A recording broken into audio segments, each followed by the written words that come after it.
Mark, come on up.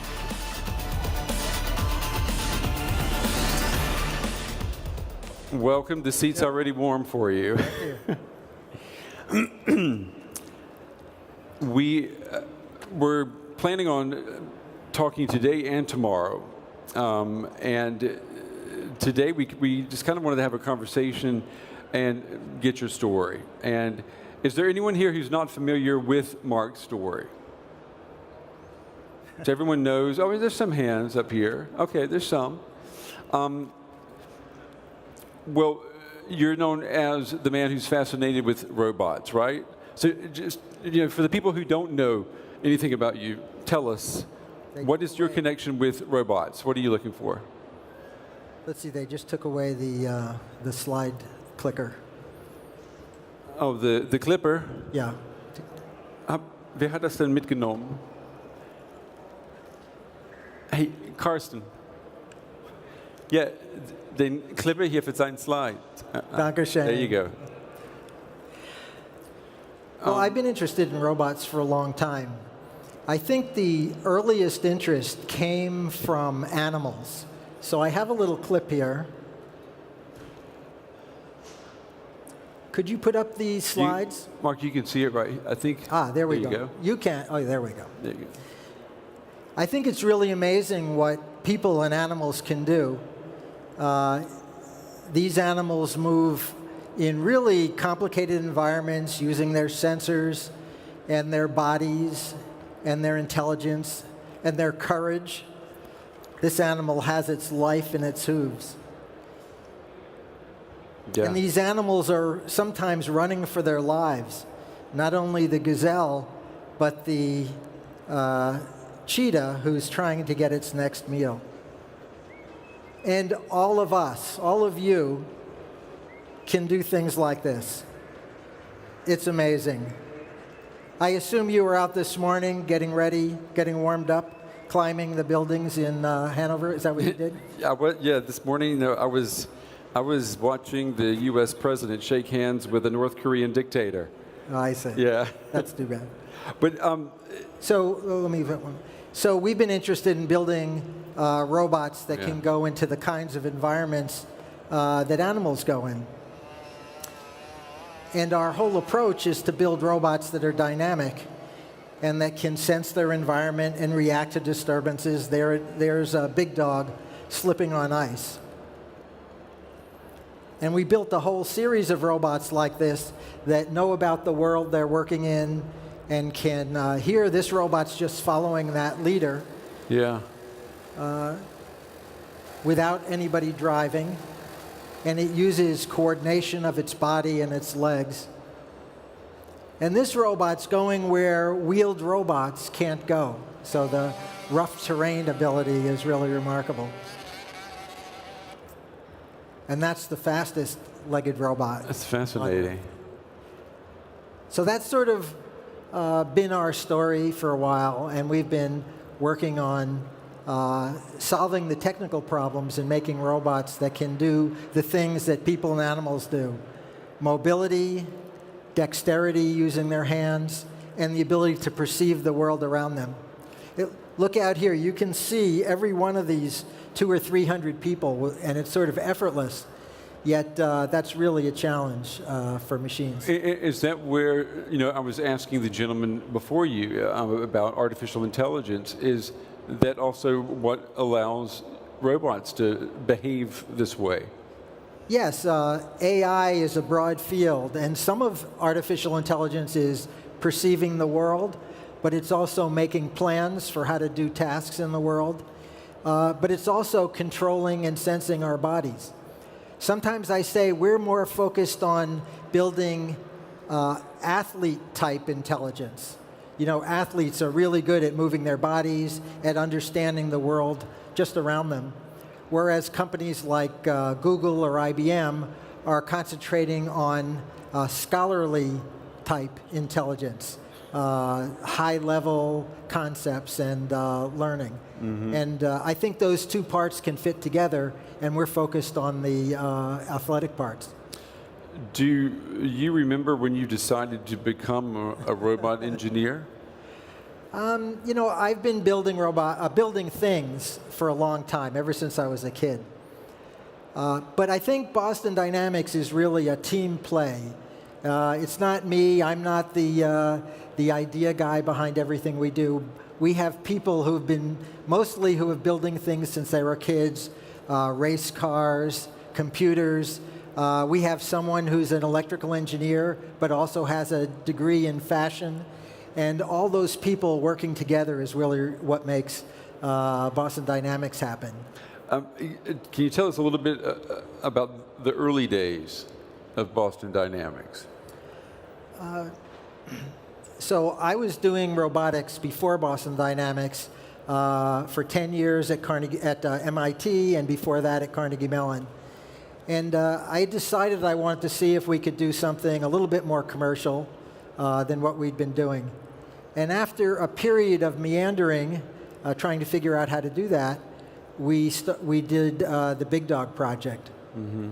I'm going to show one more Big Dog video. Yeah. And this was a key event. We'd already gotten Big Dog to be able to hike in the woods, and here's an example. But at this point in our robotics, you had to have a human who was very skilled and watching very closely steer the robot along this hiking trail. So this was very difficult. We spent months and months doing this.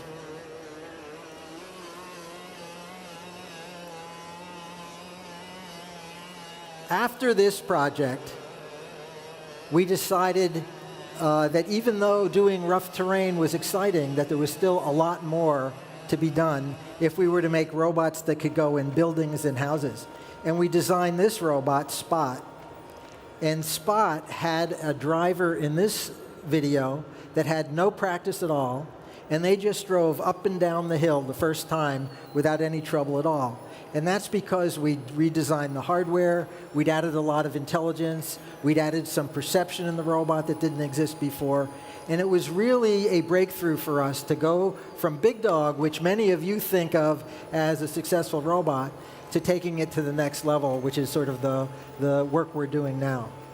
So we're really excited about Spot, and now there's a couple of robots that follow Spot, Spot Mini, Humanoid Atlas, and some others that are using what we learned on this project to take things forward. And would you say, was this one of the biggest breakthroughs in your professional career as a robot engineer? You know, I don't actually believe in breakthroughs that much. I think people work continuously on problems. The next problem comes up and they work to make progress. It's not like some areas where everybody is stuck and then all of a sudden they solve a problem and boom, they go ahead. In robotics, it seems like the more work you put in, the more resources, the better team you build, you make progress. And I think there's still a lot of progress to be made. We're nowhere near what can be done. What do you think can be done? Well, I think that in the long run, we can make robots that do everything that you and I do. And everything that those animals do. I think that's a long way out. You know, part of our strategy as a company is to work on both the long run and the immediate run. So, you know, I think one of the challenges for venture-backed companies is that they're driven to work on what can produce money-making results in a very short run. And we are doing that, too, with the productization of Spot Mini. Tomorrow night, I'll talk about Spot Mini, and I'm hoping we'll have a working robot here, and you can get more detail about that. But we're working on that. At the same time, we're still doing longer-term research that I think is going to pay off down the road. Mm-hmm. I think when robots can do everything that people can do, they'll open up a huge variety of opportunities. I have a few slides on that, but I don't have them in the right order. Okay. So I'll come to that in a minute. Well, remind me of the order, the 3D. Yeah, okay, that's my next question. Let's talk about 3D printing and how that plays into this. Well, one of the interesting things about robotics is it's not all about computing. I know a lot of people think that AI and computing is the only thing that matters, but the hardware matters too. And we've been working on making stronger, lighter, faster, more capable robots. And one of the techniques for that is 3D printing. So an example is that for the Atlas robot, which is a humanoid, which is about my size now, we started by printing the legs. And that let us take designs that had many, many separate components and connectors and things, and put them into a single thing that was lighter and stronger and more compact. So this upper thigh is an example. This is showing a cutaway where you can see oil paths, actuators, filters, and it's a very light, strong component. And this is all made possible by modern 3D metal printing technology. But we've taken it a lot further. We've built manifolds and space frames, and that thing in the red box is a hydraulic power unit that weighs only 5 kilograms and produces 5 kilowatts of power. That's really a remarkable density, and it's what let us take Atlas from a very big, awkward robot shown on the right that weighed about, let's see if I can get it in kilos, 160 kilos. And now it's down to about 80 kilos. It's the same size as me. And we did that by doing all that integration on the components. And here's a little bit of that robot out in the world.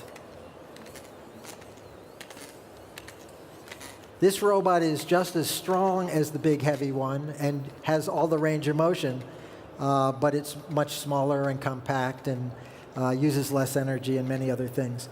We've been testing it out in the world and doing some tasks that people normally do, such as handling these boxes. The cool thing here is that the robot's using its whole body. It's not just an arm on a fixed base. It's got 2 arms, it can move its torso, and it can walk around, which means that it's much more versatile than a fixed robot. Well, that brings us to the next topic of real-world applications for dynamic robots. I mean, what do you see them doing, other than lifting boxes? Let me let this finish.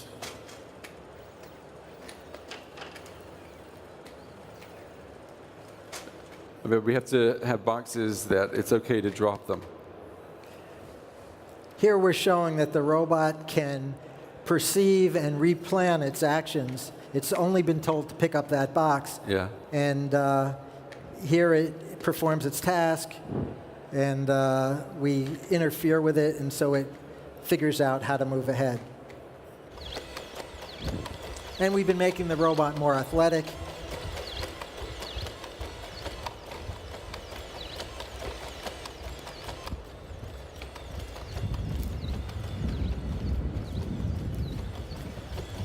This is a more recent version that has hips that are a little bit stronger. And we're working on a number of other modifications that let it do other tasks in the world. This might be a place where we're starting to get ahead of people, or at least ahead of some people. I don't know, how's your gymnastics? I think I can still do that. I cannot do that, no.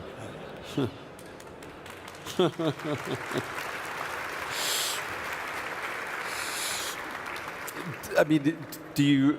What So about? Let me you just asked, go ahead. Yeah, I was just going to ask you with the box and you pushing the box away from the robot. I mean, as a human being watching that, I think, well, if you keep doing that, that robot is going to hit you in the head. Well, the nice things about robots are that they only have as many feelings as you give them. And that robot doesn't get angry or impatient, or it's really just doing its job. And, we're like proud parents. When we push the box, all we're trying to do is show the skill of the robot. We don't have any anger at the robot. We're not trying to hurt it. I know some of the media says we're abusing the robot. We're really not. We're just showing off what it can do. I actually have a video on my phone where my daughter, when she was 1 year old, is walking along, and I give her a little push to see how her balance is, and because I'm a proud parent. And if you come up later, I'll show you that video. You can find me. Okay. But I'm not going to show it here. So let's talk about capabilities and applications. You've got a slide here.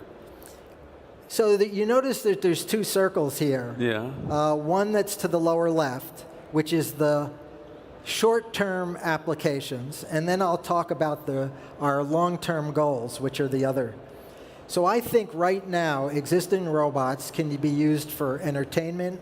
Imagine going to a theme park where there are a bunch of robot characters that you can interact with or that put on performances for you. I think security patrols, commercial security, where you have a uniformed guard traveling around a shopping center or industrial facility, making sure that everything is the way it's supposed to be, and emergency response, where you're going into a very dangerous place. I've been to Fukushima, where they still have humans in protective suits cleaning up. And really, I think robots could be and should be in those places doing some of those tasks. So that's what we could do right now with existing robots. I think very soon we'll be able to do things like warehouse logistics. There's already some people doing that, but there's a much wider set of things that can be done, and we're working on some of those things. And parcel delivery, where instead of having DHL or Federal Express carry the parcel from the car to your house, we could have robots doing that. And tomorrow night I'll show a little video of what that might look like. But here's really where the big payoff is. Taking care of sick and elderly people. I used to say that I was looking forward to using robots to take care of my parents when they're elderly, but what's more likely is that my children will use them to help take care of me as I get older.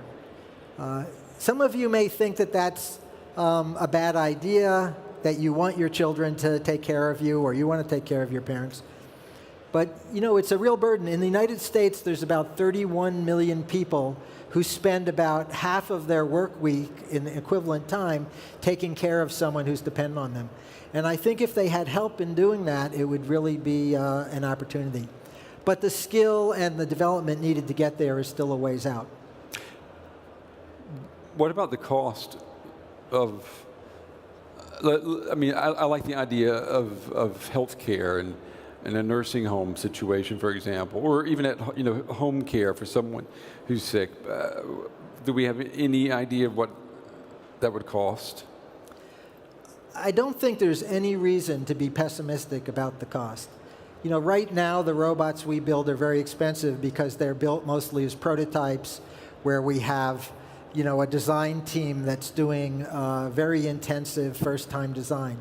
But as we move forward, we will be able to reduce the cost of the robots, and I think that they should be really in the range where they're cost-effective and reduce costs of doing many tasks. There's just no reason. We're already working on a small robot, Spot Mini, which we're going to get into mass production next year. Mm-hmm. We've built 10 of them by hand. We're building 100 later this year using contract manufacturing.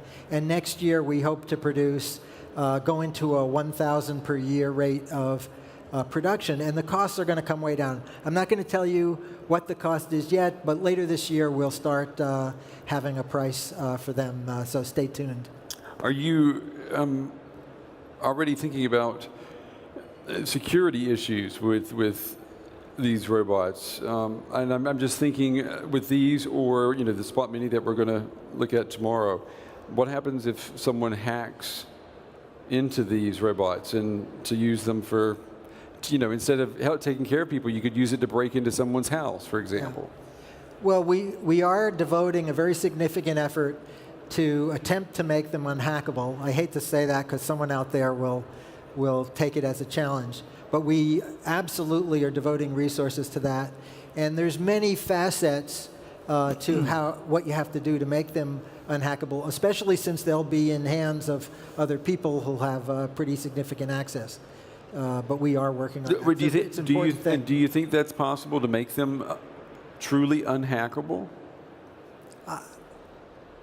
I hate to say, since so many people are getting hacked these days, we're doing everything we can. We're probably going to hire some black hats to try and hack them for us. I don't know what else we can do but try to do that. What's the biggest criticism you get, though, for this? You know, I think our robots are like any other new technology. They can be used for a whole wide range of things. They can, like, take the car, the airplane, the computer, you name it, the internet. They can be used for good things, and they can be used for bad things. I don't think there's bad technology. There's just bad users. We're trying to take a responsible approach where we apply the robots to things they're good for. I don't know what else. What do you imagine swearing off all that technology because you're focused so much on the possible downside and not take advantage of all the possible upside. I think that would be a big mistake for people. Has the conversation changed, in the wake of the Facebook and Cambridge Analytica scandal now with people not trusting other companies to take care of their data, for example? Do you see that kind of bleeding into discussions about robots and their futures? I haven't seen those specific cases bleed in. The media for a long time, I'm blaming this on the media, but the media for a long time, when they write about us, although many times they sound like they're interested, enthusiastic, often call the robots terrifying or say that we're being abusive. My favorite headline is the Washington Examiner had a headline that said, "The greatest threat to the United States is no longer North Korea, it's the robotics company Boston Dynamics." And that's an extreme case, but I think that there's people out there, or there's lots written like that, and I've been more focused on that than the Facebook type thing. And I think that the opportunity for robots is really much greater than the risks. And maybe it's because of what we've just seen from Hollywood. Can you name? Let me just ask the audience. Can you name a character or a film character in a Hollywood film that's a robot that has been a good robot? Who? WALL-E. WALL-E. Okay. R2-D2. 50 years ago, there were some. There were some, right? Robbie the Robot, yeah. And in Japan, Japan, I think, has a more rosy public attitude towards robots, and the media has lots of depictions that are positive. Do you think the whole Terminator? I hear that all the time from people saying that the robots are going to turn against us. Do you think that influences how people see your work? I think that idea sometimes influences what people see, but I think it has very little connection to the technology we're developing and others are developing. Very little thing. I think it's in people's minds to perceive it that way, but if you look at the capabilities, for instance, we and other robot companies are working very hard to make robots that are good for anything at all, yet the public is worried about them doing everything that could possibly be done.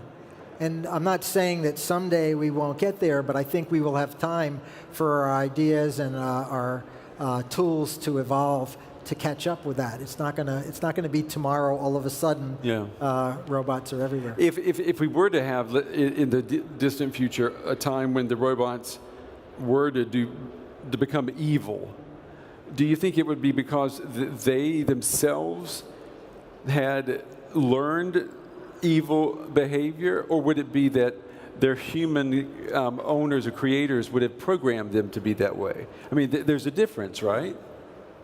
Yeah, I think that the evil people see in robots, and the evil, if any evil is done, it'll be on the hands of of the people who make them. The people. And likewise, I think that the good, I mean, this is really where I think robots are. I think there's huge opportunity for good and for finding useful and beneficial applications.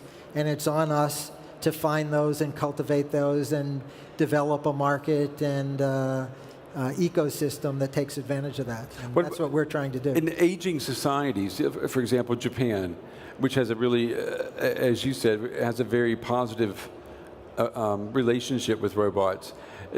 Do you think as Western societies, as we get older, are we the natural fit for a future where robots live with us? I mean, Japan is a great example because the population over 65 is something like 20%. In the United States, it's, I think, 16%. So those, over 65 doesn't mean, you're an invalid anymore. Right. But those populations are aging.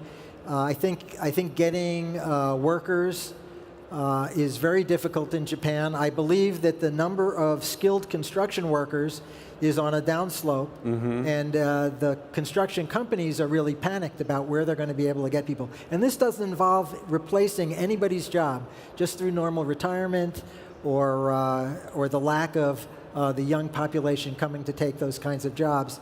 There's a real need.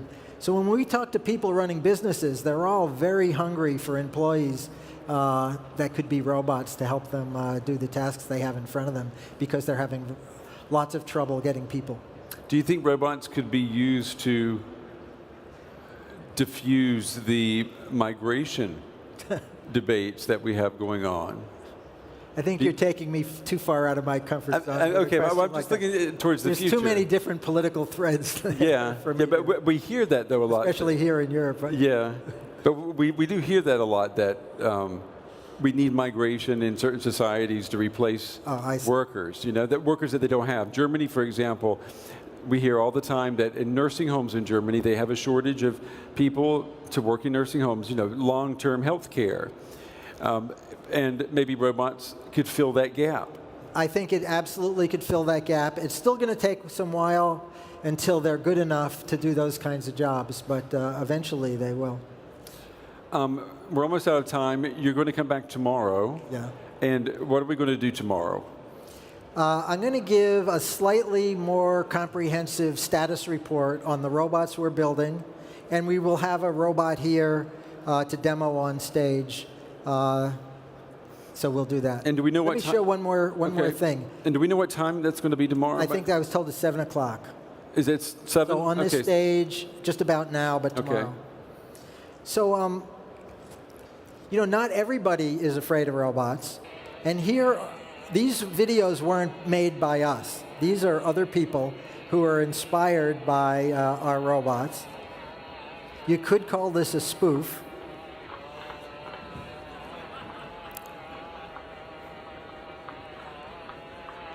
So does everybody recognize that that's not Big Dog there? Yeah.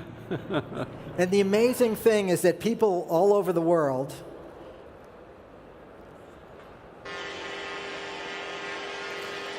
these are 4 more spoofs. The upper left is in Tokyo. The upper right is a Los Angeles-based web television show. The lower left is Denmark. And the lower right, I think, is some poor place in the United States where the poor kid doesn't even have a friend, and he has to substitute. So I'm inspired that a lot of people are enthusiastic about the work we're doing, and it's not all gloom and doom. Yeah, I mean, when we say a dog is a man's best friend, maybe a robot will be a man's best friend, too. All right. Mark Reibert, thank you very much, and we'll look forward to tomorrow night. Okay, good. It's good talking with you. Thank you. Good talking to you. Thank you.